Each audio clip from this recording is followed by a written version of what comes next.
अस्सलाम वालेकुम दोस्तों, मेरा नाम शाहिद इस्लाम है। कहानी वाला में आपका इस्तकबाल है। दोस्तों, जैसे कि आपके इल्म में है कि हमारी हर स्टोरीज, हर वीडियोस में कहीं ना कहीं कोई आगाही का पैगाम छुपा होता है, जो कि आप दोस्तों के लिए होता है, सुनने वालों के लिए होता है, कि जो कि रोज़मर्रा की जो हमारे चीज़ें होती हैं उससे जुड़ा होता है।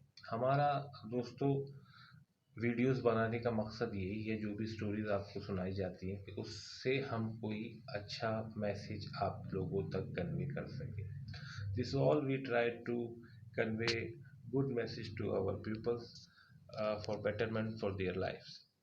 आइए दोस्तों, आज की कहानी सुनते हैं। दोस्तों, आज की कहानी का उन्वान है दीवार। जी दोस्तों, आइए सुनते हैं। लिफ्ट अचानक एक झटके से रुक जाती है। लिफ्ट में मौजूद नौजवान घबरा सा जाता है, क्योंकि वो लिफ्ट में अकेला ही था। दोस्तों, लिफ्ट जहाँ रुकती है वो एक मंजिल से दूसरी मंजिल के दरमियान जो दीवार होती है, वहां जाकर लिफ्ट स्टक हो जाती है।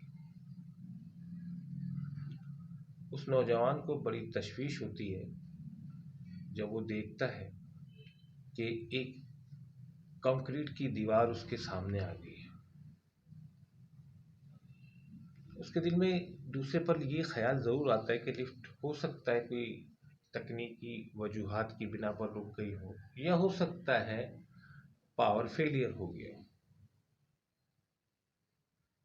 चंद सेकंड में कई ख्यालात उसके जहन में आते हैं और जाते हैं। मुसलसल वो दीवार की तरफ देखता है। जो जो लिफ्ट रुकने का दौरानिया बढ़ता है, उसकी घबराहट में भी इजाफा होता जाता है कि आया अब क्या होगा। दोस्तों, थोड़ी ही देर बाद उसके जिस्म में से पसीने आना शुरू हो जाते हैं, क्योंकि घबराहट होती है उसको और लिफ्ट में वो अकेला होता है। तो घबराना एक नेचुरल सी चीज़ है। दोस्तों, पसीनों में शराबोर वो ये सोच रहा होता है कि आखिर मैं ही क्यों इस मुसीबत में फंस गया। उसके सामने वो कंक्रीट की दीवार नजर आती है। दोस्तों, थोड़ी देर के लिए वो अपने माजी में चला जाता है। इस अंधेरे छोटे से कमरे में उसे वो कान कुनी की माइन याद आ जाती है, जहां वो कुछ अरसे पहले काम किया करता था। वो सोच रहा था कि उस कोयले की कान में कई फुट गहराई में अंधेरे में जाकर जब वो काम करता था, वो इससे कहीं ज्यादा डरावना था। आए दिन वहां कोई ना कोई टनल ढह जाती थी। लोग अपनी जान हथेली पर रखकर कोयले की कान में माइनिंग करने जाया करते थे, जिसमें ये नौजवान भी शामिल होता था।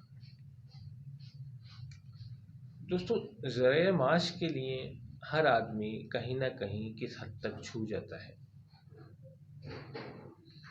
यही हाल इस नौजवान का था जब वो कई फुट गहराई में उतरकर हेलमेट पर एक छोटी सी लाइट लेकर और हाथ में कुदाल लेकर माइनिंग करने जाता था। बहुत सख्त काम था। वो ये सोच रहा था कि इस लिफ्ट में फंसने और उस माइनिंग के काम में कितना जमीन आसमान का फर्क है। उसके लिए तो ये कुछ भी नहीं है। उसे मालूम था ये कंक्रीट की दीवार थोड़ी देर में हट जाएगी, लिफ्ट चल पड़ेगी। लेकिन क्या वजह थी, फिर वो क्यों घबरा रहा था? ऐसी क्या वजह थी कि उसके पसीने रुकने का नाम नहीं ले रहे थे? उसे घबराहट किस बात की थी? दोस्तों, थोड़ी देर बाद उस लिफ्ट में बहुत ही अच्छी एक खाने की खुशबू फैलने लगी। आप पूछेंगे क्यों?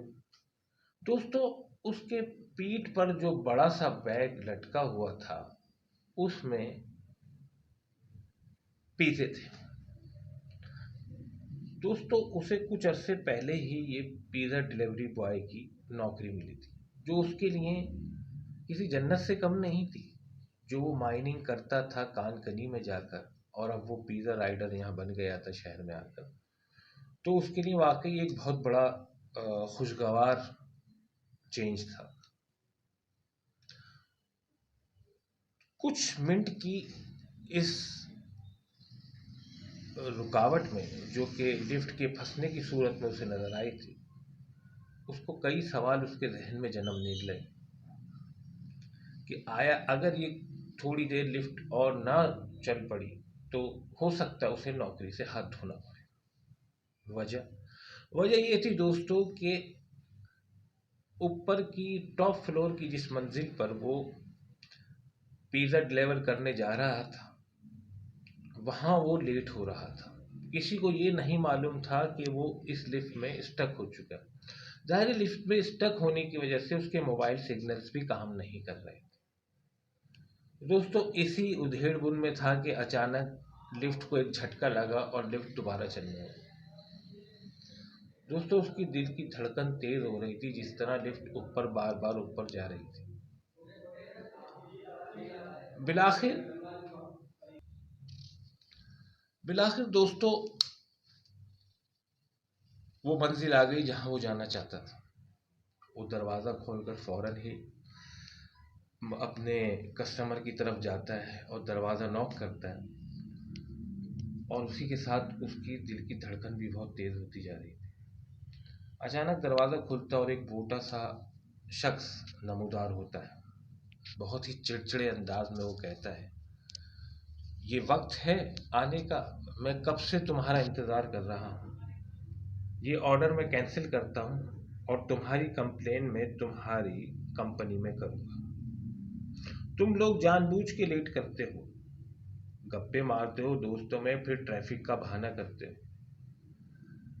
उस नौजवान ने उसको लाख समझाने की कोशिश की कि मैं आप ही की बिल्डिंग की लिफ्ट में स्टक हुआ था, लेकिन उसने उसकी एक ना सुनी और ये ऑर्डर कैंसिल कर दिया।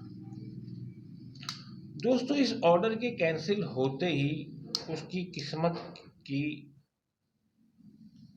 लकीर की बहुत सी चीज़ें कैंसिल हो गई। वही हुआ जिसका डर था, उसे अपनी नौकरी से हाथ धोने पड़े। उसे लेजी करार देकर और काम में गफलत करार देकर नौकरी से फारिग कर दिया गया। दोस्तों इस कहानी में ये मैसेज है कि हमारे अंदर आजकल जो इनटॉलरेंस पाई जा रही है, दोस्तों अगर वो शख्स उसकी बात सुन लेता और कुछ मिनट की देरी के बावजूद वो पिज़्ज़ा उससे रिसीव कर लेता तो उसका क्या चला जाता। लेकिन दोस्तों वही यहाँ एक ईगो भी हमें नज़र आती है कि लोगों ने सो कॉल्ड अपने ऊपर जो ईगो के खोल चढ़ा रखे हैं वो बहुत ही ख़तरनाक हैं, बहुत ही मायूस कुन है। दोस्तों इंसान चूँकि इस माशरे में हर तरीके से जाना जाता है, कोई किसी लेवल पे काम कर रहा होता है, कोई किसी लेवल पे काम कर रहा होता है। यही दर्जा बंदी हमने इंसानों ने की हुई होती, जबकि अगर आप वैसे देखें तो इंसान सब बराबर ही हैं। तो दोस्तों इस कहानी के थ्रू हमें ये मैसेज मिल रहा है कि हम जिस पोस्ट पर हैं तो हम दूसरे का ज़रूर ख्याल करें, उसकी बात ज़रूर सुनें। हो सकता है उसका मसला कोई ज़्यादा जीनियन और हमारे किसी एक अमल से उसको बहुत बड़ा नुकसान उठाना पड़े। तो दोस्तों ये और तरफ बात है जिसे हम कहते हैं पॉइंट टू पॉइंट। बहुत शुक्रिया।